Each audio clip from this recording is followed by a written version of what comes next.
Hello dear student, मैं Ravi Sharma maths नगर and G K बस्ती पर आपका स्वागत करता हूं। तो आज हम पढ़ेंगे एलिमिनेशन मेथड के बारे में। एलिमिनेशन मेथड, विलोपन विधि।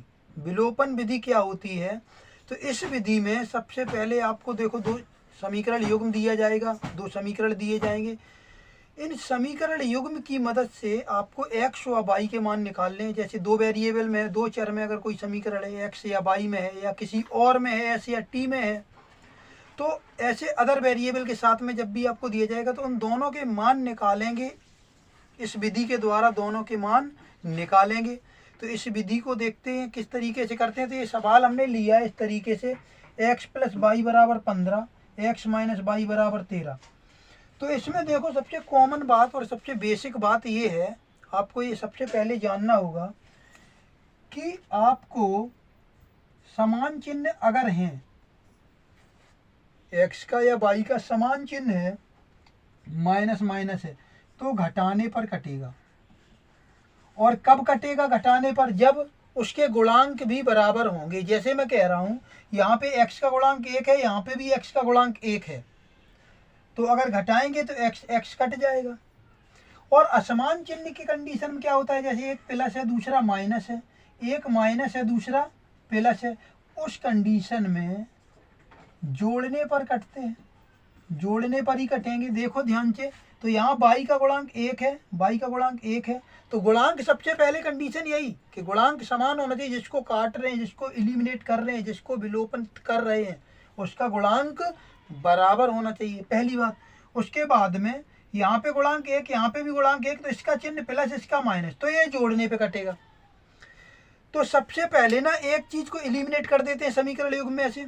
तो एक चीज को एलिमिनेट करने के बाद क्या होगा, एक चीज आपके पास आ जाएगी। जैसे x को एलिमिनेट कर दिया तो आपको y मिल जाएगा। फिर y का मान समीकरण 1 में लिखो या समीकरण 2 में लिखो, तो उससे क्या है, समीकरण 2 में लिखो या 1 में लिखो, आपको दूसरा भी मान मिल जाएगा। जैसे x को एलिमिनेट कर दिया, y का मिल गया, फिर y के मान को रखने पर आपको x का मान मिल जाएगा। तो इसको करते कैसे हैं, तो आइए जानते हैं, ध्यान से समझिएगा। सबसे पहले इस समीकरण में, इन दोनों समीकरणों में देखो, अगर x को एलिमिनेट करना है तो समान चिन्ह है x का, तो घटाने पर एलिमिनेट होगा। और y को एलिमिनेट करना है तो असमान चिन्ह है, तो जोड़ने पर होगा। तो किसी को भी कर लो, सबसे पहले x को एलिमिनेट कर लेते हैं तो घटाने पर, घटाने पर। समीकरण 1 में समीकरण 2 को घटाने पर क्या होता है, चिन्ह बदल जाते हैं। ये याद रखना, चिन्ह बदल जाते हैं। तो ये प्लस का है माइनस का हो जाएगा, माइनस का है ये प्लस का हो जाएगा, और ये प्लस का है ये भी माइनस का हो जाएगा। क्लियर है? उसके बाद ये कट जाएगा, x से x कट जाएगा, बाई और बाई कितना हो जाएगा, 2y। और यहाँ पे देखो, 15 में से 13 जाएगा, 5 में से 3 जाएगा तो 2 बचेगा, और 1 में से 1 जाएगा तो 0, तो 2 बचेगा। तो 2y बराबर आ गया 2, तो y बराबर कितना आ जाएगा, 2 और बटे में 2। तो 2 से 2 कट जाएगा, कितना आ जाएगा, 1। उसके बाद इस y का मान किसी भी समीकरण में लिख दो, तो y बराबर 1 समीकरण 1 में रखने पर, तो y का मान समीकरण 1 में लिखेंगे। तो समीकरण 1 है क्या? सबसे पहले x प्लस वाई बराबर 15, ये हमारा समीकरण 1 है।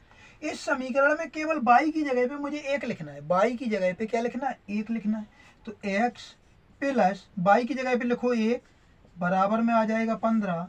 तो x बराबर 15, और x का मान निकालना है तो x को एक तरफ रखेंगे, इस 1 को उस तरफ ले जाओ, तो 1 ये प्लस का है, उधर जाएगा तो माइनस का हो जाएगा, तो x आ जाएगा 14। तो x इज इक्वल टू कितना आ गया, 14, and y is equal to 1। तो ये वैल्यू आपकी आ गई, x इज इक्वल टू 14 और y इज इक्वल टू 1। चाहो तो चेक भी कर सकते हो, तो x की जगह यहाँ पे 14 लिखोगे, y की जगह 1 लिखोगे तो 15 आ जाएगा। x की जगह 14, y की जगह 1, तो 14 में से बन जाएगा तो 13 बचेगा। क्लियर हो गई बात? इसी तरीके से दूसरा सवाल लेते हैं। देखो, ये सवाल, इस तरीके के सवाल एग्जाम पॉइंट ऑफ व्यू से बहुत इंपॉर्टेंट है। क्लास 10th में ये सवाल आते भी हैं, इसीलिए इन पे थोड़ा सा फोकस करिए और इनको बहुत ध्यान से समझिए। और ऐसा नहीं है कि समझ में आएंगे ही नहीं, समझ में भी आएंगे, लेकिन बस वही ये कॉन्सेप्ट याद रखो, अगर दो प्लस हैं दोनों माइनस हैं, दोनों समान चिन्ह है तो घटाने पर कटेंगे, और दोनों अगर असमान चिन्ह है तो जोड़ने पर कटेंगे। लेकिन आपको याद यही रखना है कि गुणांक उसका बराबर होना चाहिए जिस चीज को एलिमिनेट कर रहे हो, जिस चीज को विलोपित कर रहे हो। क्लियर है? देखिए एक अलग प्रकार का ही सवाल ले लेते हैं। इसमें क्या है, गुणांक को पहले समान करना है, उसके बाद में अब हम आगे प्रोसेस करेंगे। तो गुणांक को समान कैसे करते हैं, पहले तो ये समझ लो बात। तो गुणांक को समान करने के लिए जिसका भी गुणांक समान कर रहे हैं उसके गुणा के अंक से दूसरे समीकरण में गुणा कर दो तो गुणांक समान हो जाता है। तो फिर गुणांक समान करने के बाद में फिर हम आगे प्रोसेस करते हैं। तो सबसे पहले क्या है, पिछले सवाल को जब हमने किया तो उसमें पहले से ही उन्होंने गुणांक समान दे रखा था, इसमें गुणांक को समान बनाना पड़ेगा। तो आइए सवाल पे पहले फोकस करते हैं। तो x प्लस 3y बराबर 15, 3x माइनस y बराबर 5 है।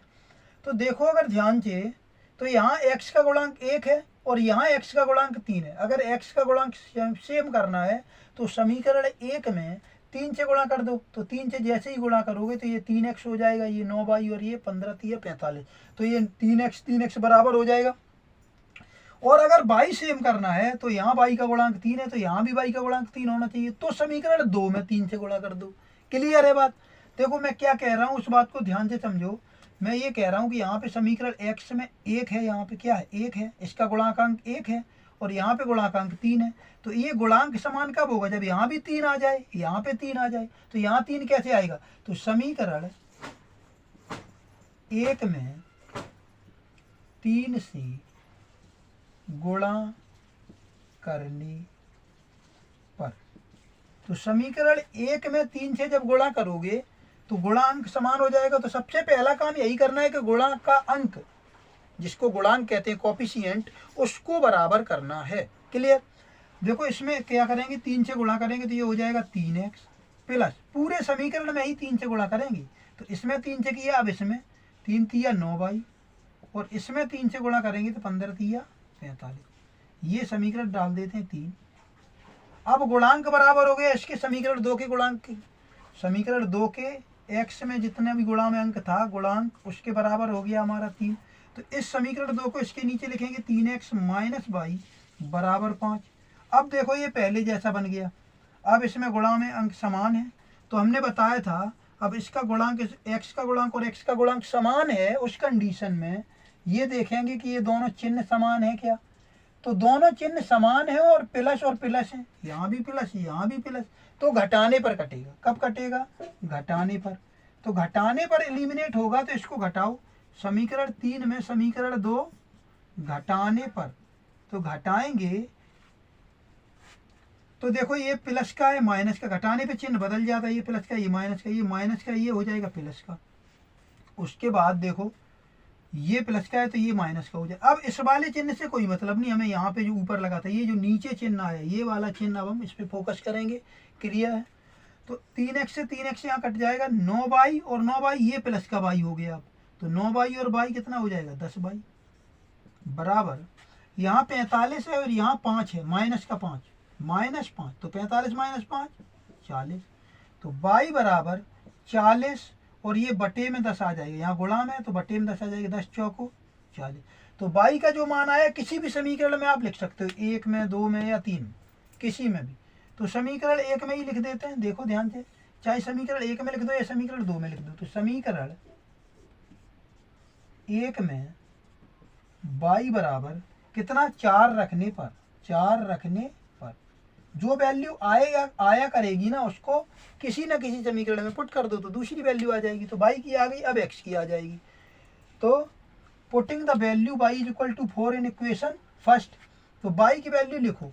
तो यहाँ पे x प्लस 3y इज इक्वल टू 15, तो x प्लस 3 और y की जगह पे पुट करना है 4, तो 4 इज इक्वल टू 15, तो x इज इक्वल टू 15। देखो अब ध्यान से समझिए, x प्लस 3 और y की जगह लिखा 4 इज इक्वल टू 15, तो x और यहाँ पे x प्लस 3 4 जा 12 और ये 15 ऐसे ही लिख देंगे। ठीक है? तो x प्लस 3 गुणा 4 बराबर 15, x प्लस 12 बराबर 15, तो x बराबर 15 और ये प्लस का 12 उधर जाएगा, माइनस का 12 हो जाएगा, तो ये आ जाएगा x इज इक्वल टू 3। तो x की वैल्यू आ गई 3 और y की आ गई 4, तो इस तरीके से लिख देंगे answer, x is equal to 3 comma y is equal to 4, और ये हमारा आंसर है। तो समझ में आ गया होगा। तो इस तरीके से इस प्रकार के सवालों को करना है। एक और सवाल की तरफ चलते हैं और ऐसा ही सेम सवाल लेते हैं ताकि और थोड़ा अच्छे से समझ में आ जाए। देखिए अभी तक हमने जो भी सवाल बताए दोनों, उनमें हमने क्या बताया, तो उनमें हमने ये बताया कि घटाने पर किस प्रकार से कटते हैं। तो एक बार जोड़ने पर किस प्रकार से कटते हैं, ऑन एडिंग किस प्रकार से आप एलिमिनेट करेंगे, उसकी भी बात हम कर लेते हैं। तो देखिए ध्यान से समझिए, सवाल बिल्कुल ही आसान है, बस ध्यान से थोड़ा समझना है। 2x plus y is equal to 17 है और 3x minus 2y is equal to 8 है। सबसे पहले हमने क्या बताया, किसी का भी गुणांक समान कर लो। तो अभी जोड़ने पर बता रहे हैं तो असमान चिन्ह हम समान कर लेंगे। देखो असमान चिन्ह प्लस माइनस, इसके गुणांक हम समान कर लेंगे। तो देखो गुणांक समान करते हैं। तो यहाँ पे y का गुणांक 2 है, यहाँ पे y का गुणांक 1 है, तो इसको भी 2, ये कैसे 2 बनेगा, तो यहाँ पे पूरे समीकरण 2 से गुणा करोगे। तो 1 का जब गुणा करेंगे 2 में तो 2 एकम 2y, यहाँ भी 2y हो जाएगा, यहाँ भी 2y हो जाएगा। क्लियर होगी बात। देखो समीकरण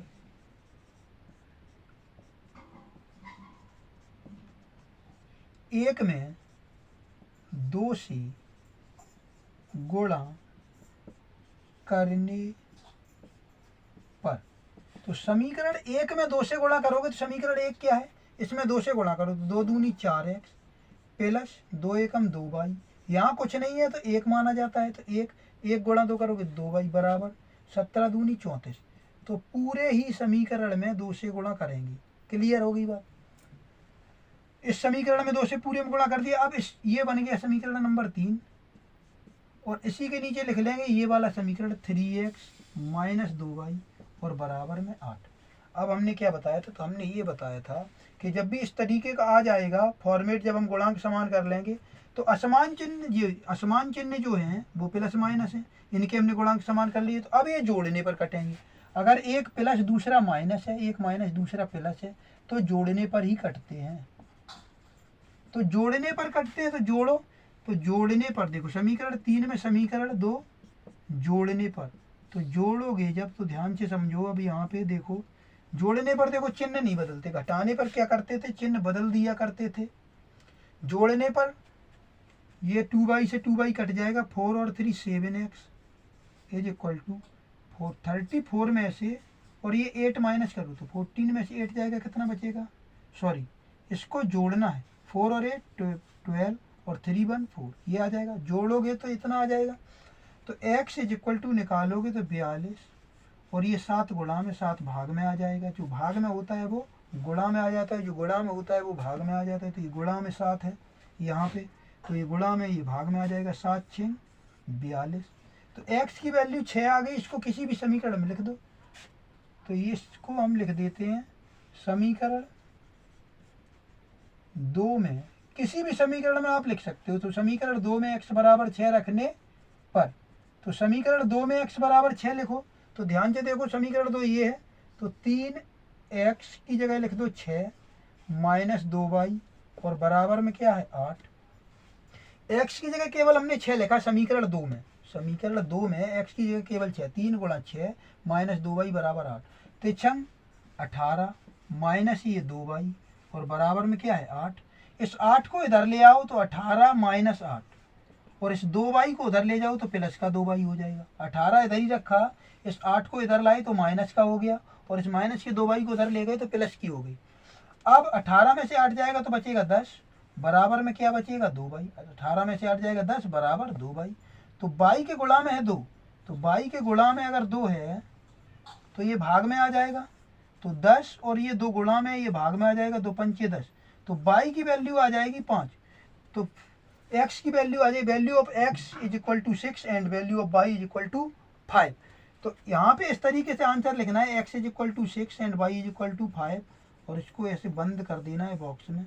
इससे क्या है, थोड़ा सा इफेक्ट पड़ता है, कॉपी चेक करने वाले के ऊपर थोड़ा सा इफेक्ट पड़ता है। तो ये बात क्लियर हो गई।